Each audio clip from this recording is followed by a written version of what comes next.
So, Leland, you are currently in the throes of PhD dissertation, i.e., herding cats, as I like to proverbially call it. Yeah, well, hurting my own cat, I guess. That's the big challenge. Have Yeah, you I done just your comps closed, yet? finished comps, finished my proposal defense. So Congratulations. all the hoops are through. Now it's just making myself do all the hard All the analysis work. work. Exactly. Yeah. So that's good. Closed data collection in end of January, February, for the um, field harvest portion of the research, and I've got a bunch of ballistic gel shooting I need to do in June to pick up some of that kind of more standardized testing to start to set that all up with the harvest data. So yeah, it's there's a lot going on right now. Good, good. Well, Leland Brown, welcome to the Blood Origins podcast. I know we've been trying to set this up for a while. Appreciate Hannah connecting us from Sporting Yeah. Lead Free, the partnership. And as the title of this podcast will indicate, as well as me already talking about Hannah, we're not going to talk about a controversial topic at all today. Oh no, we don't do that. Why would we do that? Leland, why don't you tell me who you are, what you do, and maybe even just give us the title of your PhD dissertation, because then that'll probably just tell everybody what we're about to talk about. I mean, remembering what that title is. So my name's Leland Brown. I'm one of the co-founders of the North American Non-Lead Partnership. So we're a separate organization from Sporting Lead Free that started a couple of years before them. But our focus is generally on organizations, state agencies, and sharing information on how we as hunters can continue to lead conservation and stewardship while helping to promote and protect our hunting heritage, mostly through the choice of lead-free or other management actions that interrupt that pathway of lead exposure. So if you're using a lead bullet, you can still make sure nothing's getting into any kind of lead contaminated remains by removing those remains, or if you're in the right location, burying those remains, or whatever other actions. Choosing bullets that tend to fragment less will help to reduce risk. So all of those things for us are valuable actions to help us promote hunting as the conservation and stewardship activity that it is. So what are you doing a PhD on? What's the title of your PhD dissertation?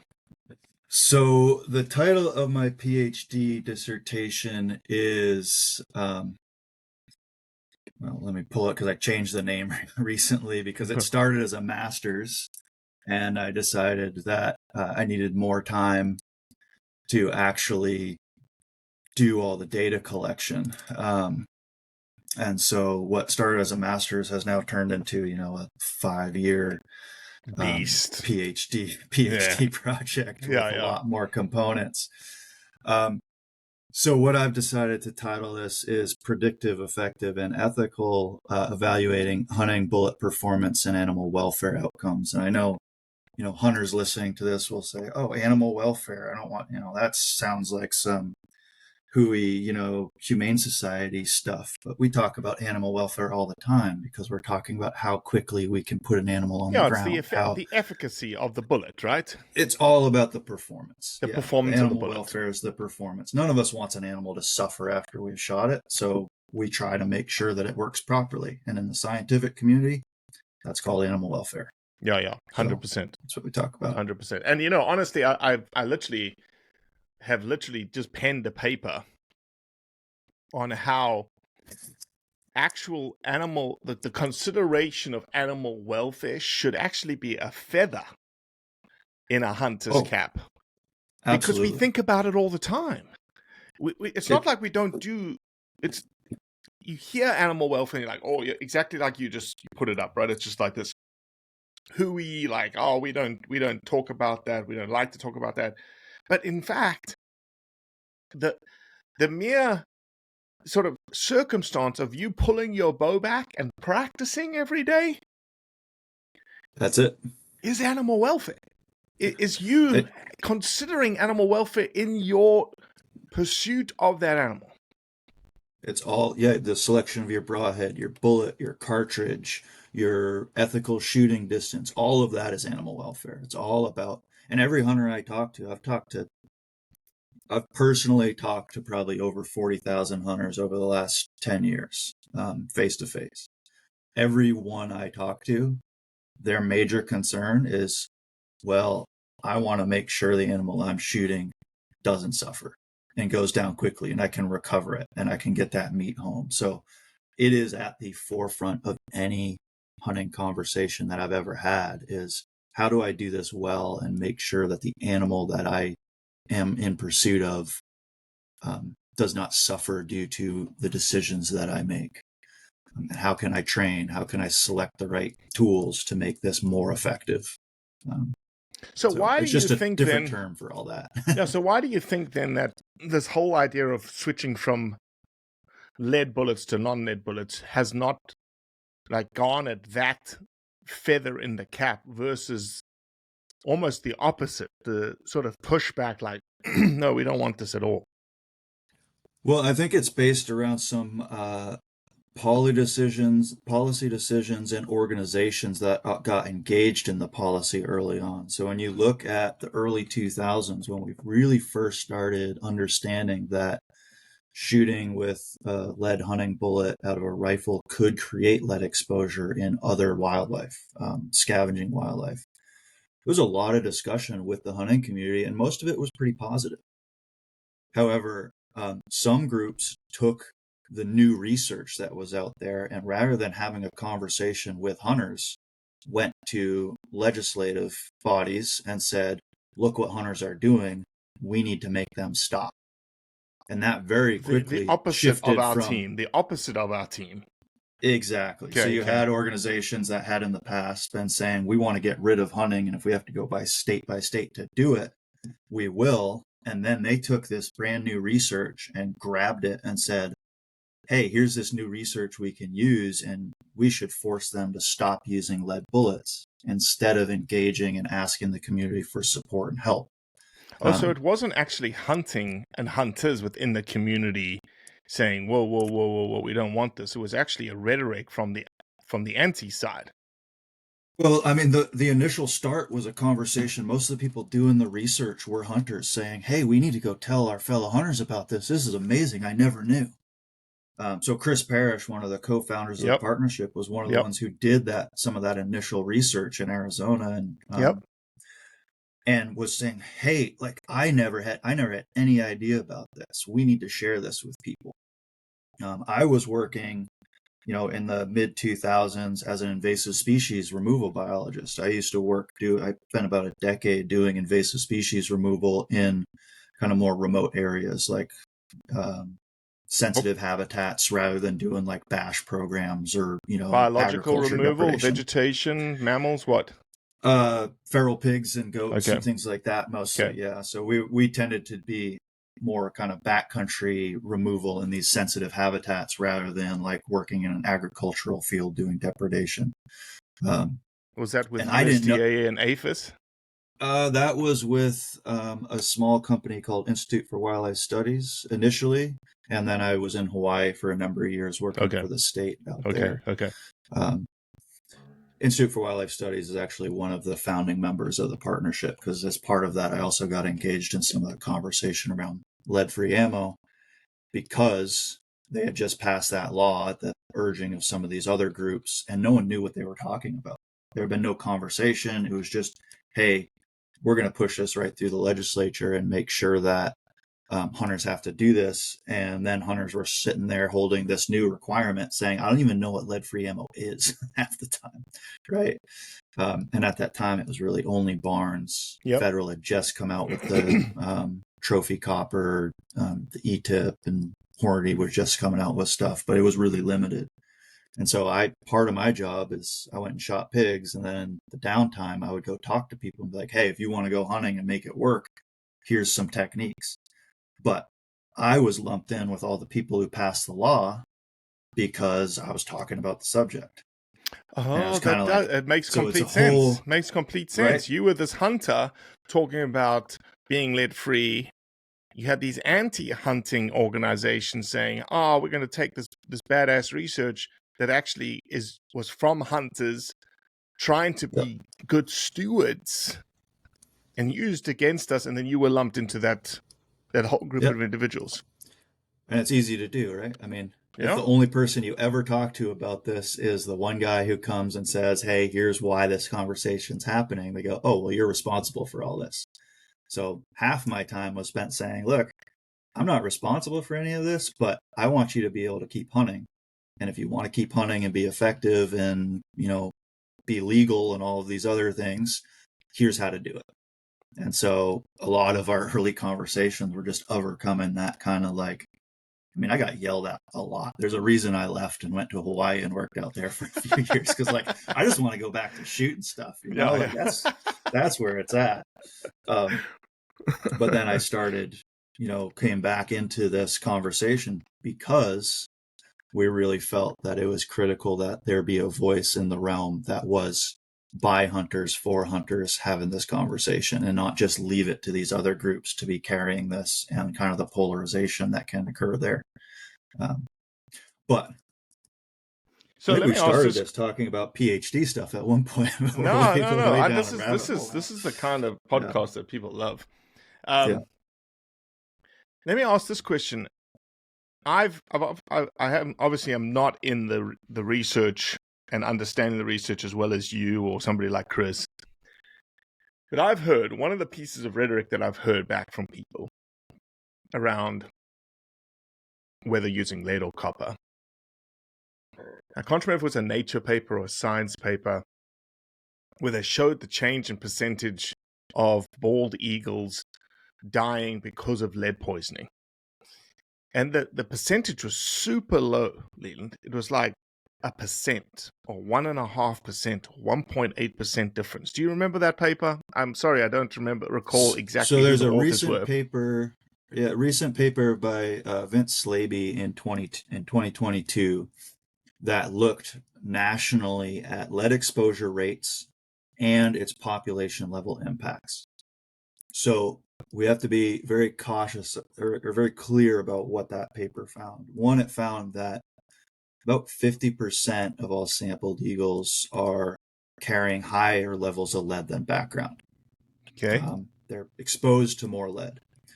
The population level impact on the national level is that approximately 5% of the growth rate of bald eagles is reduced. So without lead Yes, poisoning, that's there would be a correct. That's 5% exactly the same greater paper. Right, growth right. rate.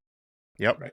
So bald eagles are recovering well, but we do still have, I think it's in another paper from 2013 or so, they did a review of all the mortalities for bald and golden eagles from 1975 to 2013 and found that approximately there's 4 main causes of mortality for both species. There's shooting, poisoning, impacts, and trauma. Electrocution. Sorry, trauma and electrocution. Okay. So those 4.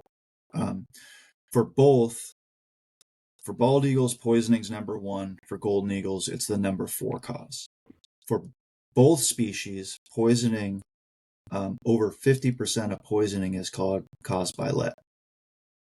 And if you break that down to what that total portion of mortality is for the known deaths that are gone through by the National Wildlife Health Center, I think it's somewhere around 11% of bald eagle mortalities are lead poisoning. And I think it's somewhere around 6% of golden eagles, but don't quote me on that because I'm sure I'm wrong. Sure. Yeah, but it's lower. But the problem for us is there's 2 things. One, lead exposure is not exclusive to mortality, right? The impacts of lead exposure are kind of broad, systematic, and we have a hard time understanding exactly what that influence may be at those sublethal levels. And we know that they're exposed at pretty high levels during hunting seasons, on average between 40 to upwards of like 80 to 90% of eagles sampled have high levels of lead during hunting seasons. And that depends on flyways and kind of where you're doing the sampling. The other side of this, and something that I'm very concerned about, is that the general public doesn't care if it's population level. If what they're receiving is, hey, hunters are poisoning bald eagles and golden eagles, and they don't care, that's really bad for hunting. And I'm very concerned that as hunters, we need to be proactively engaged in this topic and solving it on our own so that we can share that with the general public, because we still are a very small percentage of the population, and we rely in North America on that public support for our activities to be maintained. So And you so we need believe to, that the sort of the lack of empathy to bald eagle and golden eagle mortality because of lead poisoning is going to be exactly the same thing that started back in 2000, the rhetoric that they picked up to say, hey, this is happening, these guys don't care, get after them, here's another one, another case of them. it hasn't changed. I mean, they're still saying the same things. There's more and more bills every year coming to state legislatures saying, look, hunters aren't doing anything about this. They obviously don't care. We need to force them to do something. And that sets us up for failure as the hunting community, because we no longer, it becomes harder and harder for us to claim that we are leaders in conservation, that we're solving these problems and sharing that story with the public. Because if what the story they're hearing is hunters don't care, and we do care, and don't get me wrong, I think hunters do care about this, they're just not on board with regulation. Do you think they're not on board with regulation, or do you think that there's a vast majority of hunters that are just simply unaware? It's a combination of the two. Leaving the gut pile out. Hey, you're leaving it there. Oh, I had no idea that there were lead fragments in that gut pile, and that was actually going upstream into the ecosystem, up into bald eagles and golden eagles. That's true as well, right? I mean, it's a combination of the two. So you have organizations that are more aware, saying this isn't appropriate for regulation, it's not population limiting, which is true. And part of the thing for the partnership is we strongly advocate for voluntary and incentive-based programs to build that awareness within the community so that people can be engaged and active partners in finding a solution to this. Well, that's the way to do it, right? Voluntary and incentive-based versus, exactly, which is carrots, versus regulatory, which is sticks. Yeah. And the sticks, I mean, let's be honest, the stick is pretty soft. You can't tell the difference in most rifle ammunition without cutting the bullet apart. If someone's carrying a pocket full of rounds and you're a law enforcement officer and you go to check, like, how are you going to tell if polymer tip bullet looks like a polymer tip bullet? Well, it's got a lead core inside the jacket, or it's a monolithic. Realistically, oh, so you can't tell the difference? I always thought you could tell the difference. No. I mean, for some of them, if you've got an exposed lead soft point, sure, you can see that. Okay. But if you're shooting any more modern polymer tip bullet, unless you're very clued in on the designs of bullets, and even then there's some that look exactly the same, and there's no way to tell the difference without cutting them apart. Copper bullets don't look copper? I'm sorry for my ignorance here, but I'm one of these ignorant people then. Copper jacketed bullets look like copper too, though, right? Same material on the exterior. Copper, again, this is how people are like, Robbie, you're a hunter. You run a pro advocacy hunting organization. No, I'm a what's the word I'm looking for? Neophyte when it comes to like bullets and rifles right. and stuff like that. So there are lead bullets that are copper jacketed.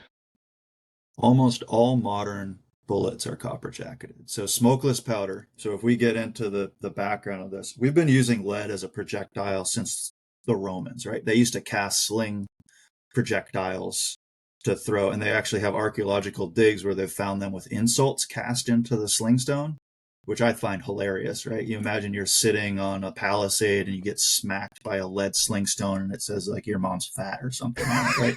Like, insult to injury, That's brilliant. I don't know the Latin for that, but you get the drift. That's brilliant. But we've just gotten better at throwing stuff, right? So once we started using black powder, we throw stuff faster. Then you shift into cases and be able to use cases, and we can increase pressures to a certain extent. Black powder has its limits. But then you get into the creation of smokeless powder, and we skyrocket velocities in comparison, right? So you get into like the late 1800s and smokeless powder, and all of a sudden you've got all these pure cast lead bullets that are being melted in the bore because they're going so fast and so much friction. They're filling up the rifling with lead and turning them back into smoothbore. So your accuracy goes to hell real fast. So what they did is started jacketing with copper because the melting point of copper is so much higher. So they can wrap that lead core with copper just to, hey, we're just going to solve this one solution. We're going to say use all the same materials. It all seems to work. We'll just wrap it with copper. That'll keep it from melting. We're good. Then you get into the issues of terminal performance where you've got, okay, we're driving these bullets so fast that they're completely coming apart. And we're not getting the penetration we need to actually create damage within the vital organs. We're getting bullets that are creating splash wounds on the exterior of the animal. And so then you start getting into some of these more modern designs of construction, like the nozzler partition's one of the first, right? That's a really classic 1940s they created, started selling as kind of the first weight retention big game bullet to make sure you didn't run into those issues. Mm-hmm. And then you continue to expand technological advances. You start getting into bonding, where you can bond the core to the jacket to prevent cup and core separation so they don't turn into two separate pieces inside the animal. Improves weight retention, improves penetration, straight line penetration. Polymer tips to increase your ability to have better aerodynamics or ballistic coefficients, as well as capturing different shapes of the hollow point underneath to be able to control expansion in different ways. And really the monolithic copper bullets are just the next step in evolution. It's just the one that stepped away from lead as the material, because it's still about terminal performance. When Barnes came out with the Barnes X bullet in the late 80s, early 90s, it wasn't like, oh, here's some hippie bullet, we're going to solve all the problems of the world. It's, hey, I want to kill stuff better. I don't want to have so why didn't that evolution continue then, right? You just went through this whole progression of evolution and it makes sense what you've been saying, and it makes complete sense for the next iteration, the next evolution to be complete copper. And here's a much better bullet. So why didn't it get adopted? So there's always a trade-off. Every construction of any projectile, there's going to be some level of trade-off, right? So for copper bullets, you're going to get very high weight retention, 98, 99% weight retention generally. You have some expansion. The material's going to be less dense than lead, so your bullet has to be longer to make the same weight. Obviously, we can't go wider, right? You'll blow a gun up if you try to put a bigger, wider bullet into it, so the only way you can go is longer. So then you can run into twist rate issues where you're not stabilizing the bullet properly. So if you imagine a bullet like a football, you need to put the right spiral on it for it to get a good, clean throw.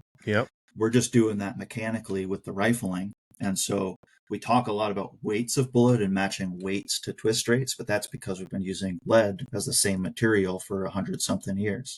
Now, as we switch to copper, we really need to be thinking about bullet length rather than weight and going that way.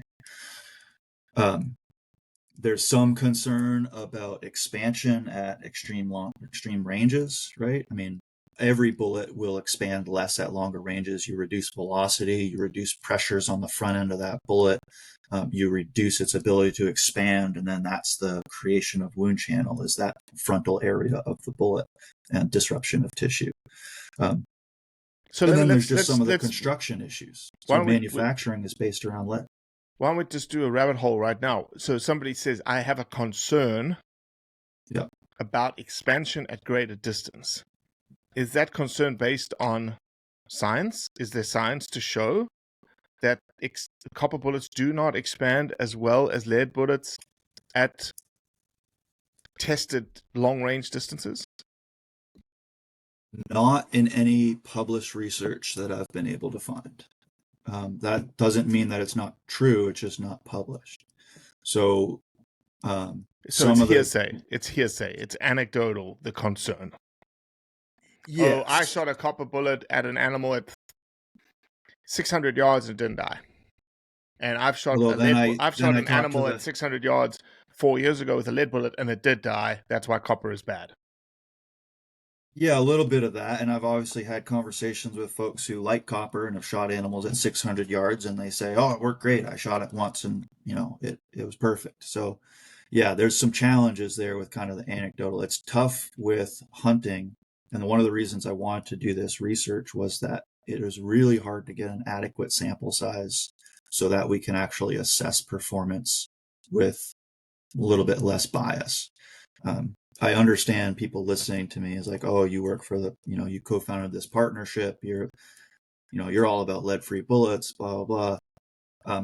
I realistically, what I want to know is how do bullets work and how can we make them better? Because if we have lead-free bullets that don't work, that's a real problem.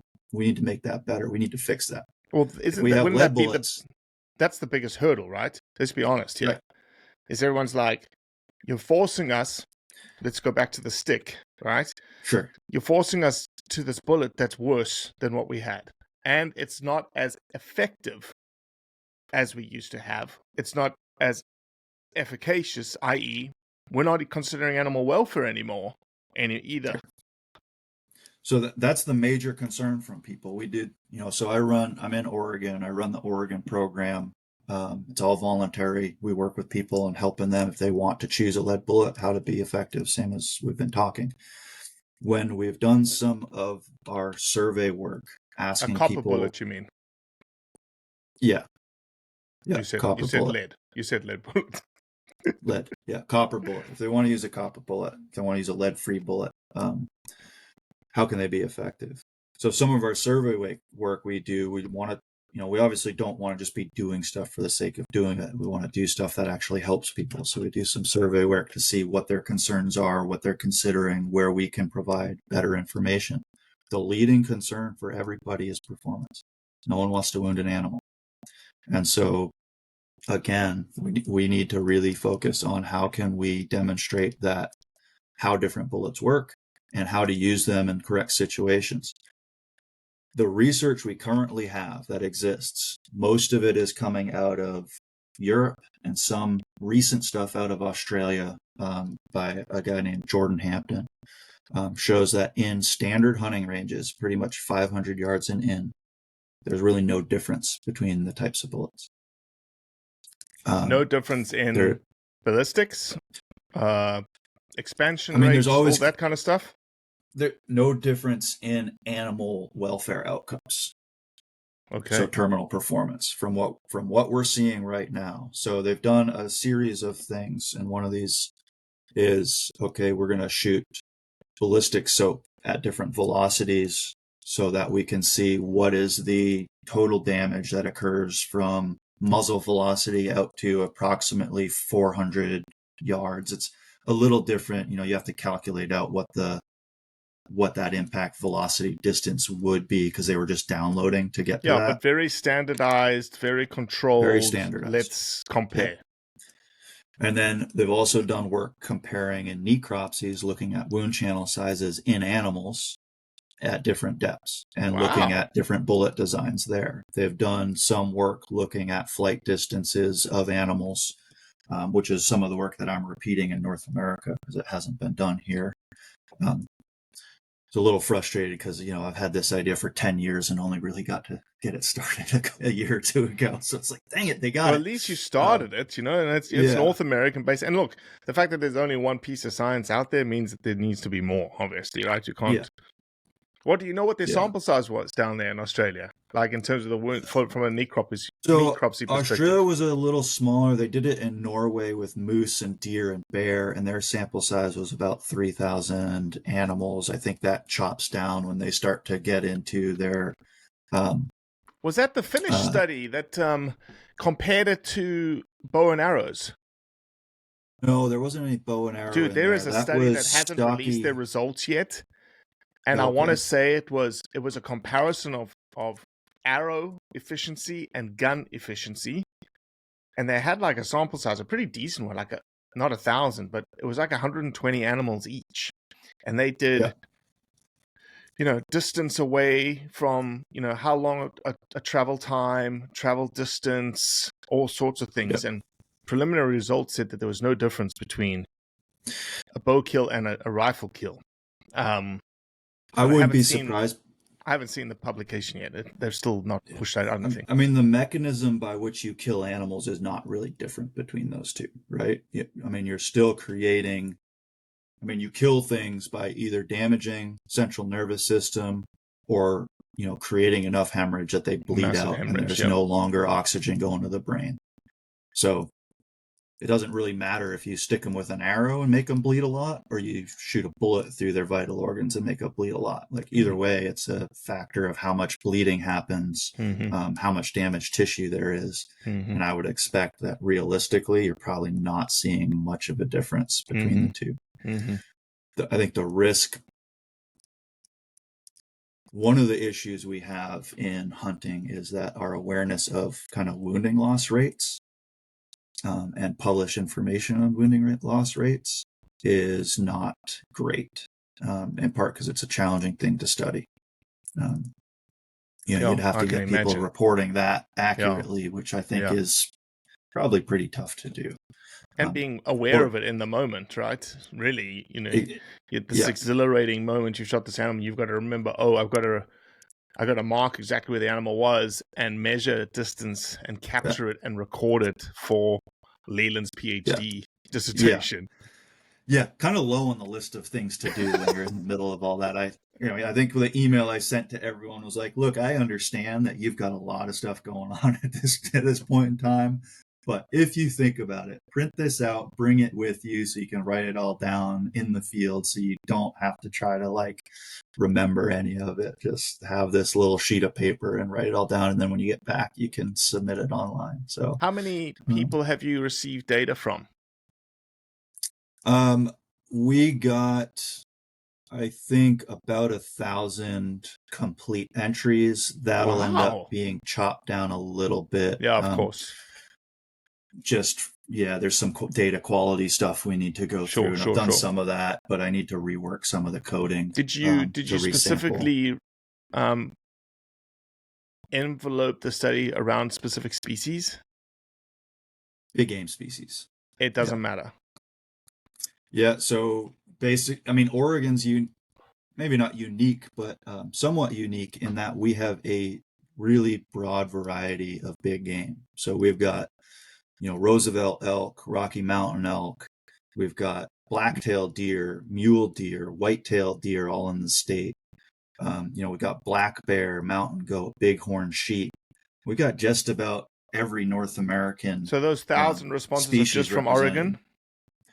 The majority of them are from Oregon. There's some from outside of Oregon. We expanded a bit in the last couple of years trying to get some more samples. So we have some from Alaska. We've got some from Montana and, all the way over to Pennsylvania and Connecticut even. But so those you've got all the data you need. I think so, yeah. I think we'll be good. I mean, our initial assessment of the number of samples we would need per bullet type, and I have it separated in 5 different bullet design types. We're pretty good. The only one we don't have enough data for is the fragmenting lead-free bullet. So something like a cutting edge or a hammer bullet, we only got a couple of samples for that. So we'll probably just have to cut those and focus on the 4 other types, which is, your standard cup and core, something like a core lock. Or just extend your PhD by another year and just get another year of data collection. Come on now, Leland. You're in the midst right now, baby. Yeah, slacker. Yeah. At some point, I just need to start getting this done. I mean, my goal at long term would be to continue to do this work. I think it's really interesting. There's a lot of value in this, and we can continue to expand it and make it more useful for people. Well, it's myth busting. That's the really, and that's the point of this podcast, right? It's that's really what science is, right? It is. So you've talked about the sort of you're picking up the necropsy side of the efficacy of copper bullets. Are you looking at the ballistic side too? What else are you looking at? Not what so are the much. holes that you're plugging essentially? Yeah, I mean, my focus is really on the terminal performance. There's been other work that's been done looking at, precision, um, fragmentation rates, all of that. Like, I don't need to replicate that. What I'm really interested in and have been interested in since I was doing that invasive species work is how do we document how well bullets kill animals, and how do we figure out if there are different situations in which different bullet designs work better or more poorly. Because that's the common questions we hear, especially you get into like new hunters, like, well, what should I use? And they're focused on, cartridge, um, the brand of rifle, things like that. And my go-to usually is like, that's all cool. Bullet construction really matters. But that's my personal experience, somewhat anecdotal experience, right? I mean, I've shot a lot of animals, so I have maybe a slightly larger anecdotal sample size than many people, but um, it's still not published and it's not repeatable. And so we're trying to get it repeatable so that we can have a framework that people can look at and say, okay, if I'm going to go hunt this species, what are my options and how can I expect that to work? Yeah. And go from there. Leland, one of the other things that I hear all the time, and I think it's one of the other holes or maybe the other myths that are out there, is the cost. Yeah. Cost, or I'll say two more. I'll say cost and availability. Those are the two things that everyone's like, well, that's not, you're reducing, I've heard this lots, and you have to. You're reducing hunting opportunities because of this requirement to go to copper, but it's more expensive and I can't get the bullets. Yeah. And I would say that those two, availability more than anything, is probably the big realistic challenge for people that are interested in using lead-free ammunition. It is a smaller part of the market. It's often less available on store shelves, and we know that the vast majority of people are purchasing their ammunition in a store, not online. And you have to find a couple options when you're first going through that transition to test, because the way I look at it is if you're going to switch materials, you probably need to act as if your rifle's brand new and try a couple different things, see which one shoots the best. Correct. And so for that, cost starts to become a more of a challenge. If we look at costs these days, the vast majority of good quality, kind of like premium hunting ammunition, is all in about the same range. Why hasn't anybody done like just a simple analysis showing that? Some people have, but they've, in my opinion, they've been somewhat flawed. It's another piece of research we're actually interested in, is looking on store shelves and saying, what's actually on the shelf for people? Yeah, exactly. Let's go to a bunch of stores across the US. Go down to Academy and see what's available and what's the cost right away. Yeah.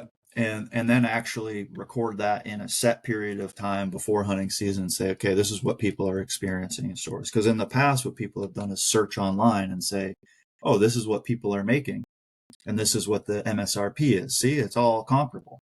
We all know that that's not the real kind of lived experience of people. Like, what is advertised for manufacturer is not necessarily what's on store shelves. And so we need to find a way to do that, where we can kind of have some independent look at what actually exists out there.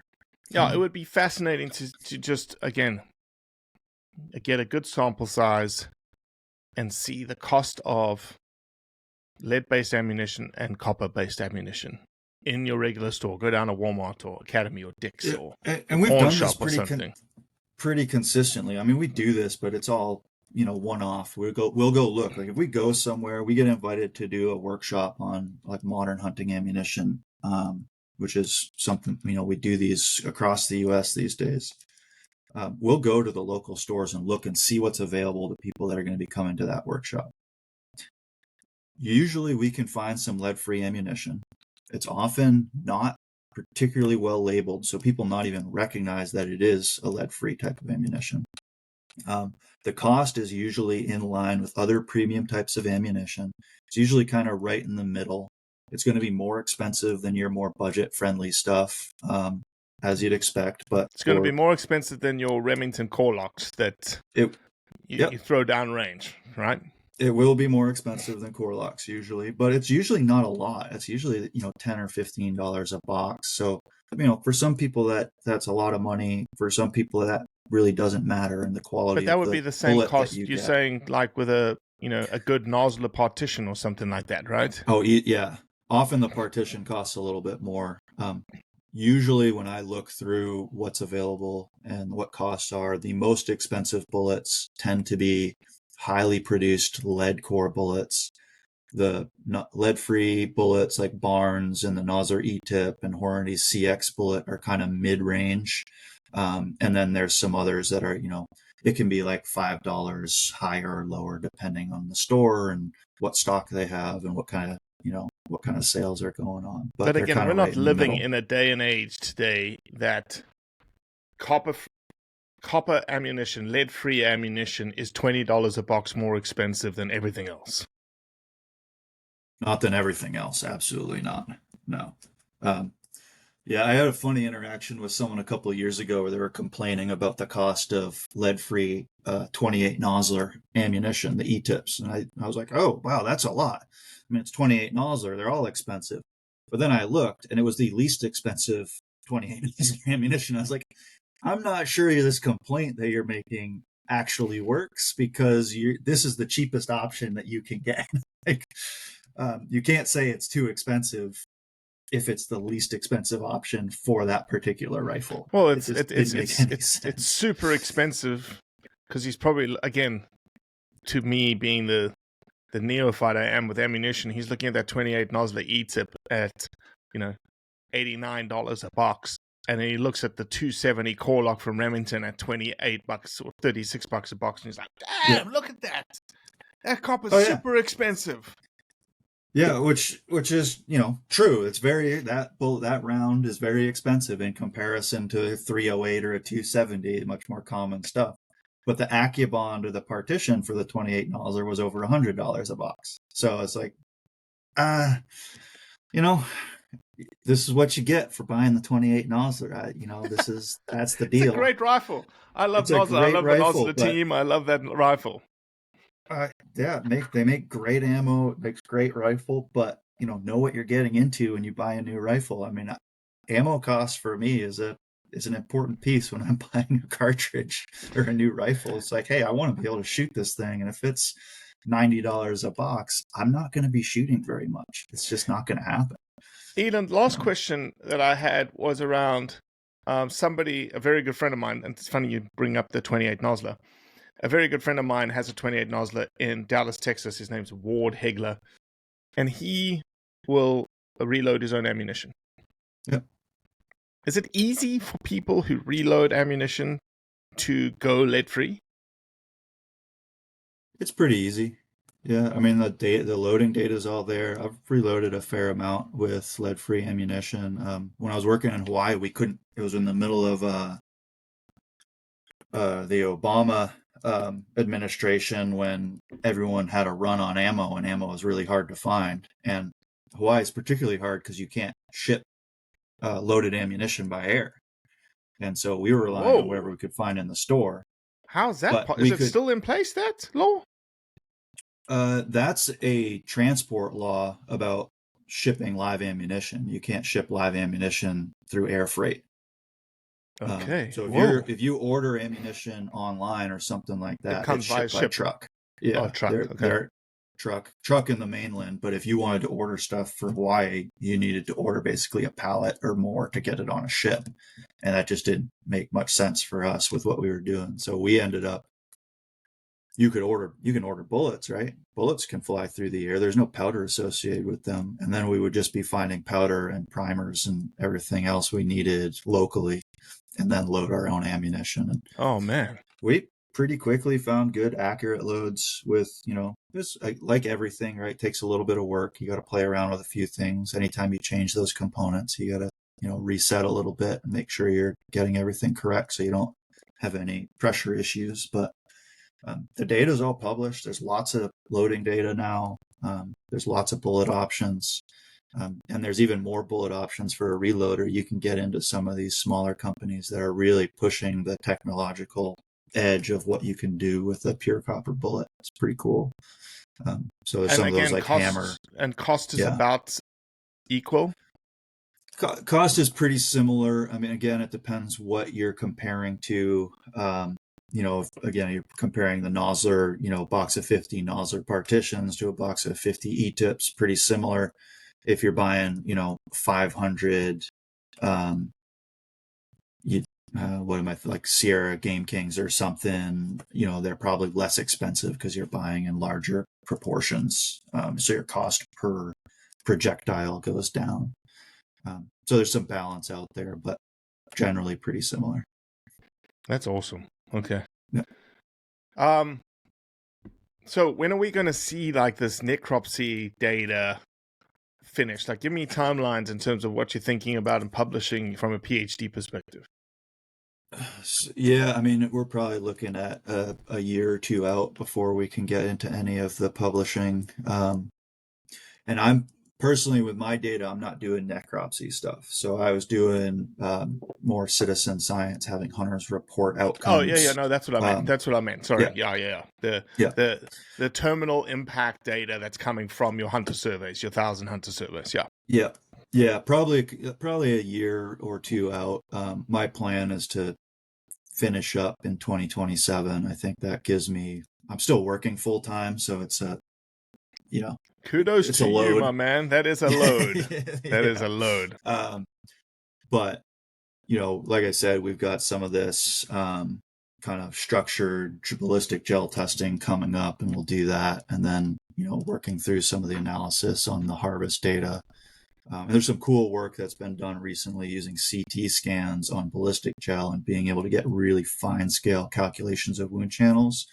That's which cool. I was able to pilot test. That seems to be working. So we've got a system where I don't have to cut and put fluid inside a gel or anything like that in order to get a good accurate to get a measurement volume of wound number. channels. Right. Yeah, which makes my life way easier and brings the cost way down, because when you need to customize gels in order to use them, then it gets pricey fast. So you're just adding to the ballistic library of information from in terms of, again, just wound channel size, volume.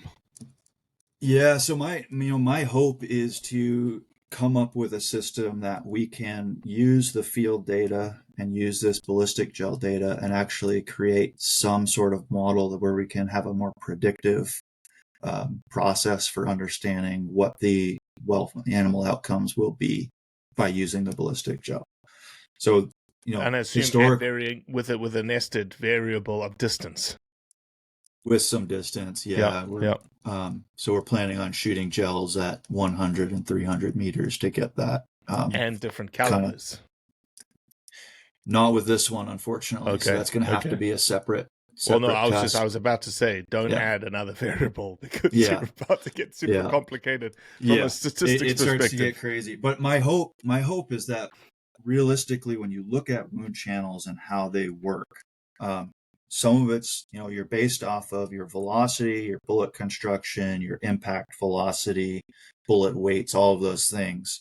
And so if we can link the ballistic gel wound channels to the outcomes in the field, then we can start to connect what are the critical components of that wound channel in the ballistic gel that predict outcomes. And that way we can create a system where we can actually do ballistic gel testing and have a more accurate assessment of what our expected outcome in the field is, which, coming from my background, is really kind of critically important, because often we were being asked, hey, what is the appropriate round to use for this work, for invasive species management or for any of these other things? And there's not a lot of data to go off of there. And so let's be honest, the way that this conversation started was, talking about the fact that you have animal welfare in your dissertation title, and everything we've just talked about for the last 50 minutes, to this sort of the finality of what the statement that you just mentioned, is all about how do we ensure more effective killing and death, and ensuring a pain-free, no suffering taking of life, i.e. animal welfare. Yep, pretty much. Hey, how are we effective hunters? Practice your field skills, have good tools that you know how they're going to work. My role is, the way I see it, is to provide information so you know how your tools are going to work. Mm-hmm. Yeah, and well you can said. make educated choices around that. Yeah, well said. Well said. Leland, where can people find information about the North American Lead-Free Partnership or anything else that you want people to find out information about? So it's funny you say that. We're actually in the process of switching it over to the North American Lead-Free Partnership, but right now we are the North American Non-Lead Partnership. So you can go to... look at me. I got their name right. Yeah, you got it. You got it before we even made that switch. So nonleadpartnership.org is the current website, and nonlead_partnership on Instagram and Facebook as kind of our social media platforms. And we have some, bullet testing videos and other stuff we have done on there. Again, trying to provide that information so people have resources when they're considering the tools that they're using in the field. Cool. Well, Leland, it's been a pleasure, my man. Thank you so much. I thoroughly enjoy these conversations. I'm a scientist. I've been a scientist for 30 years. And whenever I can geek out on data and specifically the sort of practical implementation and results that come from data. And I think that is often very much lost in the wildlife fisheries world, that people are doing research for the sake of research. And I'm like, you guys have got to get your heads out your asses and start like making it practical, specifically in the world that we live in today, in which we're just losing habitat after habitat after habitat. Like, let's do work that actually is going to help sustain wildlife in the future. Yeah, it's funny. I was on the Wildlife Society board in Oregon for about 6 years, and that was a constant refrain for me. We would have our annual meetings, and it's always, cool, how do we invite managers in to talk about their work? How do we make sure that we're connecting researchers to the managers' work so that it can be applied? Because otherwise, if you do research, that's great, but it's not conservation. Conservation is what we do with the work. It's how we apply it. So let's do that. Agreed. Yeah. Thank you, my man. Thank you. Nice talking to you.